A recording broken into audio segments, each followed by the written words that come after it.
4-stroke and will generally be classified as slow speed, running at about 80 to 150 rpm, or medium speed, from about 250 to 750 rpm. High-speed diesels operating at greater than 1000 rpm are used in specialist craft and in certain coastal vessels, and are also used as power generators on vessels of all types. In all cases, turbocharging increases efficiency and power output. In general, it can be said that a 2-stroke engine is more thermodynamically efficient than a 4-stroke, but that a 4-stroke requires less space for the same power output and allows greater flexibility of position within the ship.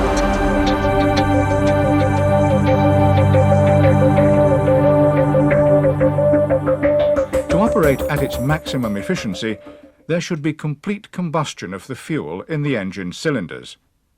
To achieve this requires correct atomization of the fuel and precisely timed delivery into the cylinders. The size of droplets produced is affected by fuel oil viscosity, nozzle hole size, and the pressure difference between the injected fuel and the compressed air in the cylinder. If the injector nozzle is run at too high a temperature, deposits of carbon build up in a characteristic trumpet shape and affect the atomizing efficiency. The tendency for the fuel to form carbon deposits is indicated by the microcarbon residue, a measurement carried out in the laboratory and included in the fuel specification. The fuel spray pattern is governed by the number and position of the nozzle holes. Ideally, the droplet should penetrate the whole of the combustion space for good fuel-air mixing, but should not impinge on internal surfaces before burning, as this could lead to excessive liner wall temperatures, removal of the thin lubricating film of oil, and possible cracking of the liner. The burning of the fuel can be considered in 3 stages. The first stage, the ignition delay, starts with the fuel injection. The droplets mix with the hot air to produce a vapour cloud, and at the correct temperature, usually above 500 degrees Celsius, combustion occurs spontaneously. In the second, pre-mixed combustion stage, the temperature rises rapidly to produce more vapour and trigger off other combustion sites. The flame front propagates through the cylinder, burning all the other droplets present and generating a rapid rise in pressure. In the third, diffusion combustion stage, the existing and new combustion products start to slow down the combustion process. Turbocharging is commonly used to force more air into the cylinder prior to combustion, allowing a greater quantity of fuel to be burnt, and so increasing the power output. Air-to-fuel ratios of 30 to 1 are common. The charge air cooler, by making the air more dense, allows an even greater mass of air into the cylinder.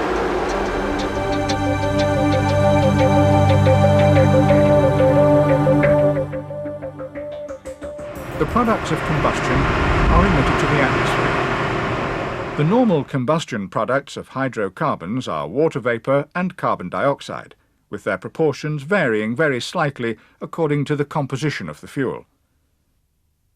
Almost all the nitrogen in the intake air passes through unreacted. Due to the excess air ratio, a large proportion of the free oxygen is also unmodified, so these 2 gases comprise the majority of the exhaust. Small amounts of carbon monoxide and the various oxides of sulfur and nitrogen will be present in the exhaust. The level of sulfur oxides depends largely on the sulfur content of the fuel. The various nitrogen oxides are affected by the combustion properties of the engine and often increase with efficiency of combustion. Environmental concerns will soon lead to the introduction of MARPOL Annex 6, requiring new designs of engines to address these problems, and will probably include the catalytic reduction of emissions. Small quantities of hydrocarbons in the exhaust will consist of unburnt or partially burnt fuel oil and lubricating oil. This portion may embrace a huge range of organic compounds which could be present in vapour or particulate form. Other particulates would be inorganic substances such as carbon, ash minerals and heavy metals. These 5 categories all have potentially harmful effects on human health and the environment. Sulphur in the fuel, which can be as high as 5% by weight, may combine with water to form sulphuric acid, which, if present at a temperature less than its dew point, will condense on the cylinder liner and attack its surface.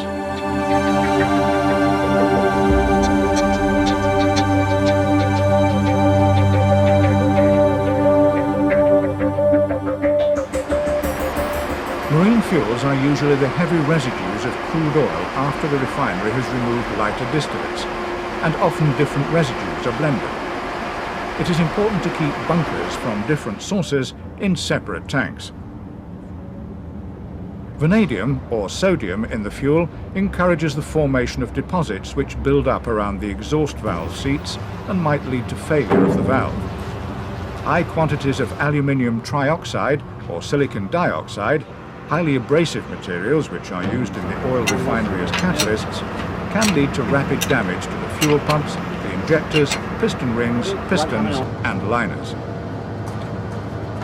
The aim of sampling is to obtain a representative specimen for the whole bunker, and the preferred procedure is the continuous drip system, which samples the fuel throughout the entire delivery.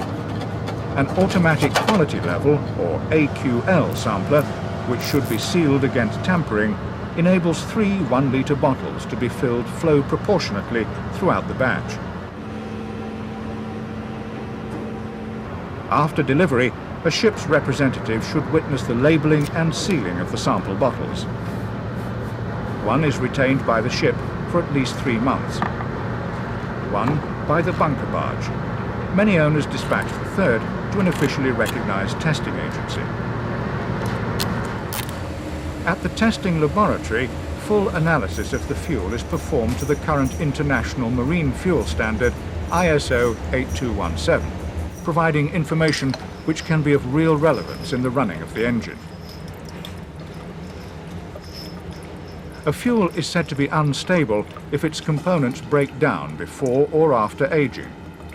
For test purposes, the aging process can be accelerated by the addition of a chemical and heating the sample at 100 degrees Celsius for an hour.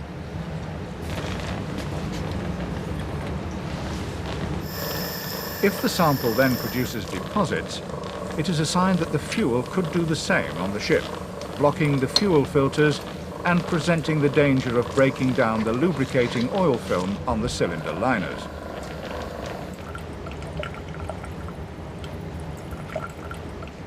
Water content is measured by a distillation process.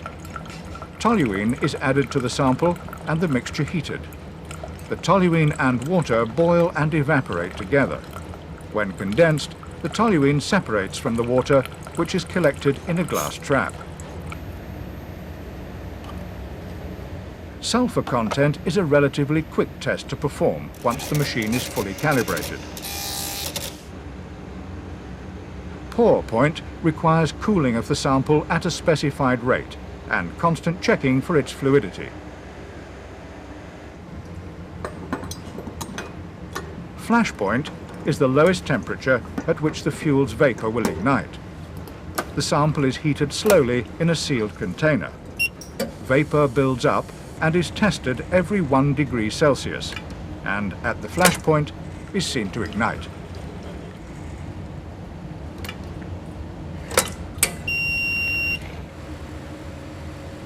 Marine fuels are priced according to kinematic viscosity, which is a measure of fuel flow under gravity.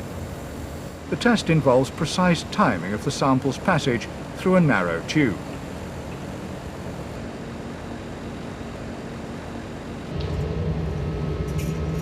In the analysis for carbon residue, carefully weighed samples are lowered into a furnace and heated to 500 degrees Celsius.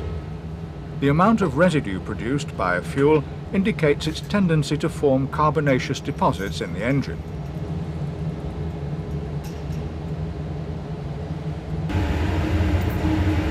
The most sophisticated analysis is that which detects elements in the fuel such as vanadium, sodium, aluminium and silicon. At the start of the process, the sample is ignited to remove all combustible components, the majority of the fuel. Then, 6 hours in a high-temperature furnace removes the remaining carbon in the form of carbon dioxide, leaving just the elements. The sample, now in solution, is analysed by a process known as inductively coupled plasma emission spectroscopy, or ICPES. The instrument uses argon plasma at 10,000 degrees Celsius. At this temperature, all the elements emit characteristic spectra. These are measured accurately, and the results appear on the computer screen showing the progress of the analysis.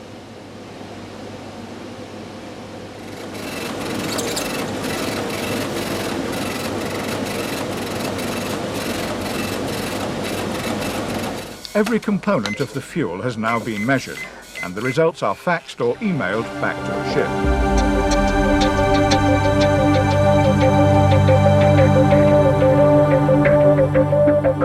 All residual oils are likely to contain contaminants of some kind, which must be reduced or removed to protect the engine.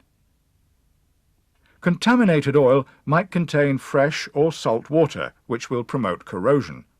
Thus, the first treatment, in the storage tanks, is for the fuel oil to be heated.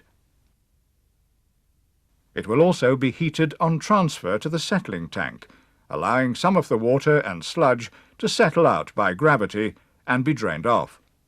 Solid contaminants could include particles of rust, sand, dust, and catalytic fines from the refinery.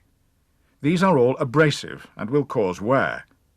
To remove these, 2 centrifuges usually operate in series: the purifier, which removes more water, solubles and sludge, and the clarifier, which removes fine solid particles. After purification, the fuel is held in the service or daily tank, which is also heated, and from there onwards it flows under pressure to inhibit boiling or cavitation. The supply pumps raise the pressure to about 4 bar, and the circulating pumps to about 12 bar. Then a heater raises the temperature again, its action being controlled by a viscosity regulator. It is essential for the fuel's viscosity to be lowered for correct atomization in the cylinder. The fuel passes through a fine filter to remove particles larger than 50 microns, and is finally delivered to the engine's fuel pumps, which raise the pressure to over 300 bar for injection into the cylinders.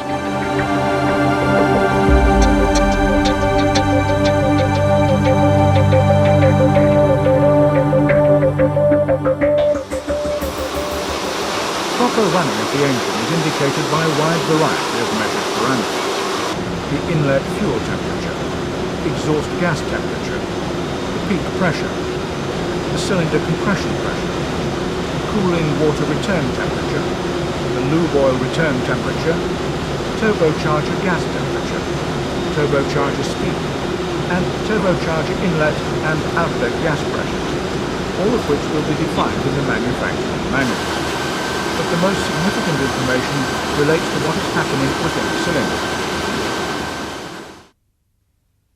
Starting from bottom dead center on the compression stroke, the volume of air in the cylinder is at its maximum, and its pressure is fractionally above atmospheric.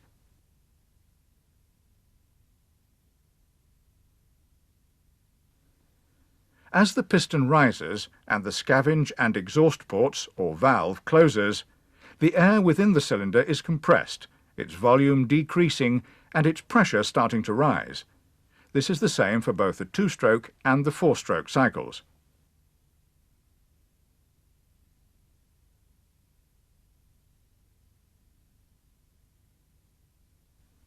As the piston approaches top dead center, the air's volume is reaching its minimum. The fuel is injected, and as it ignites, there is a sudden increase in pressure.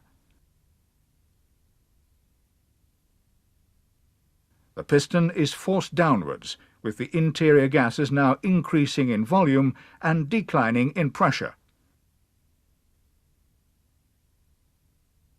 The exhaust ports or valve opens again, and the pressure drops to the minimum. The four-stroke cycle is similar, except that on the additional two strokes, the exhaust and induction strokes, the volume of gas changes, but its pressure hardly does so. This graph is known as an indicator diagram and tells us much about the performance of the engine. For a start, the area within the curve is a measure of the power produced in that cylinder, and this provides a method of balancing the different units in an engine. The traditional way to obtain such a diagram is with an engine indicator. It uses pressure-sensitive paper wound around the drum. A horizontal trace represents atmospheric pressure. Each of the engine cylinders has an indicator top which must be kept well maintained and clean to ensure reliable readings. The top is opened to blow out any carbon deposit. The indicator is screwed onto the top and its internal piston moves against the spring according to the pressure of the cylinder. The cord connected to one of the engine cams rotates the drum according to the piston position.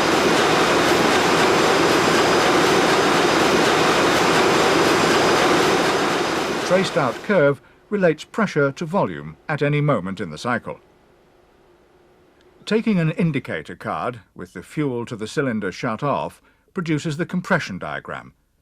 The height of this curve is the maximum compression pressure, and low compression would indicate a worn liner, faulty piston rings, insufficient scavenge air, or a leaky exhaust valve. Another diagram is the drawcard or out-of-phase diagram. The fuel pump is engaged, but the indicator drum is set 90 degrees out of phase with the piston stroke. A competent engineer can produce a drawcard by pulling the cord of the drum by hand. The diagram shows more clearly the changes in pressure during combustion and will help reveal fuel timing and injector faults. A deviation like this indicates fuel injection is early. There is an abnormally high peak pressure at the top of the piston stroke. This might be accompanied by a knocking sound. If the curve deviates like this, it indicates late fuel injection. The peak pressure is low and occurs well after top dead centre. Slow or late combustion, known as afterburning, raises the pressure during the expansion stroke, so the line deviates like this. This would be accompanied by high exhaust temperatures and pressures, with a possible fouling of the exhaust system and the breakdown of lubrication in the cylinder. A leaking fuel injector produces a jagged line indicating fluctuations in pressure due to secondary burning, and if the jagged appearance applies to both sides of peak pressure, it indicates a partly choked fuel injector. Indicator cards should only be taken when the ship's progress is stable and there are no planned changes of course.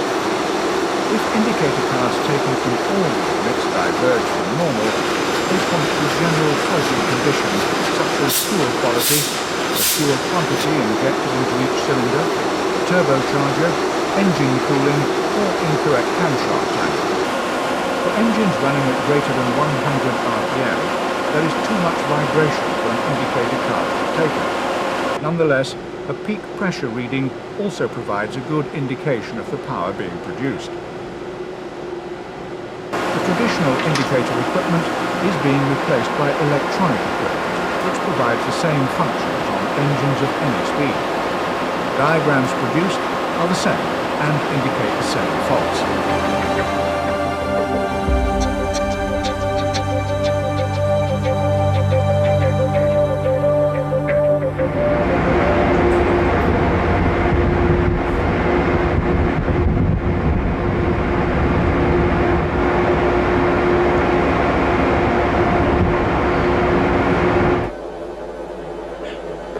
Chief.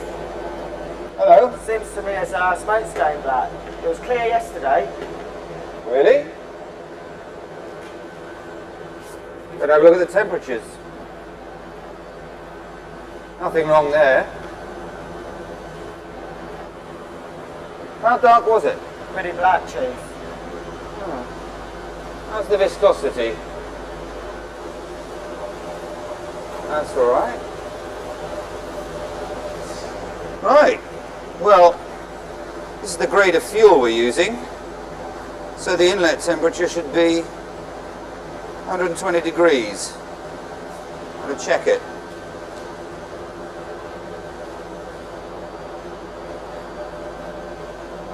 Well, that's okay. Well, what else could it be? Could it be the scavenge jet pressure? Yeah, you could be right. Oh, that's okay. Turbocharger revs? Okay too. Right. We ought to check the pressure drops across the air filter and the air cooler. Right.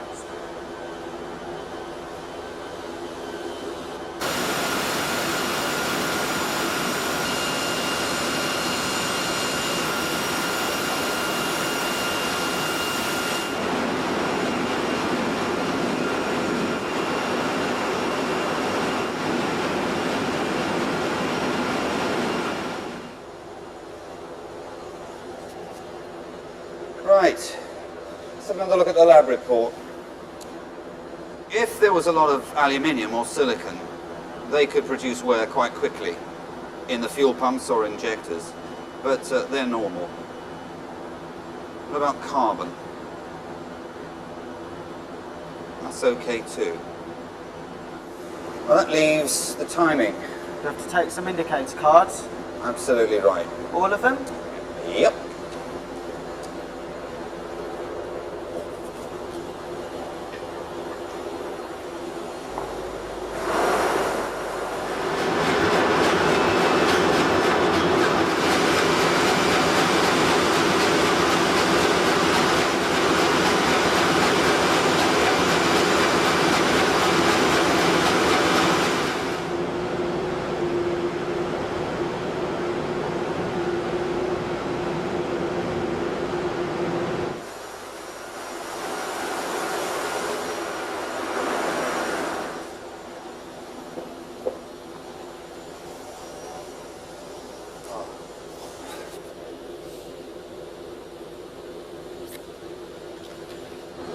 Oh, there you are. You see? The injection's late. We'll have to adjust the fuel pump timings when we get to port.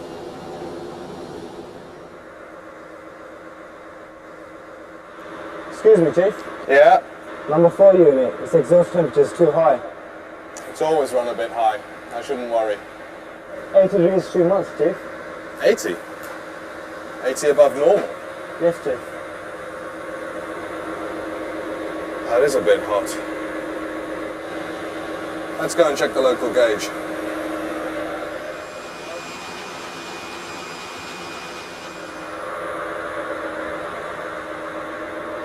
Well, both gauges are showing it's running too hot. Let's go and check the rack settings.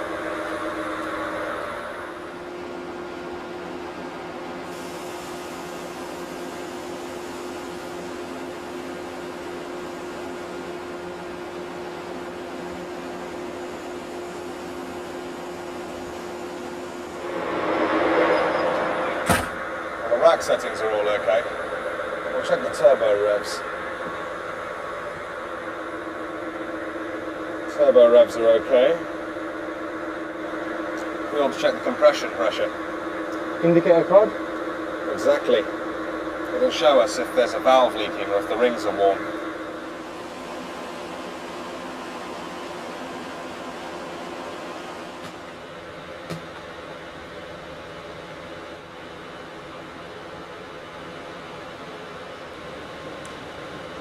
Compression pressure's fine.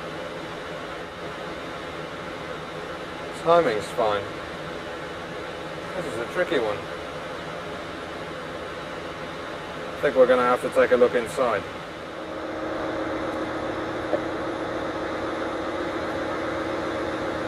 Yeah, it's Aaron here. Is the captain available? Captain, it's Aaron. We've got one of the cylinders running very hot. Checked everything we can with the engine running. We're going to have to take a look inside. How soon will we be alongside? Okay, that should be fine. No, hopefully it'll only take about an hour. Okay.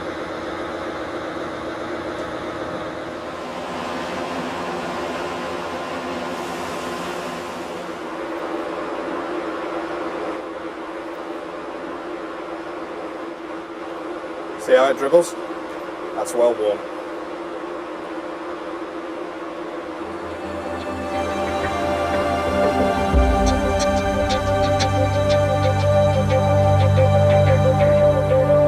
All the components of a diesel engine start their life in sound condition, but if it is not run correctly, they could be subject to carbon buildup, to cavitation, to wasting due to escaping exhaust gases, to excessive internal pressures causing cracking, to damage due to incorrect running temperatures or due to dirty fuel, to impact damage caused by broken-off fragments of piston ring or exhaust valve. Specialist engineering firms can return many components to their original condition by regrinding needle valves and seats and retesting atomization, by rebalancing turbocharger components, and by accurately measuring the quantity of fuel delivered by a pump at any particular rack setting.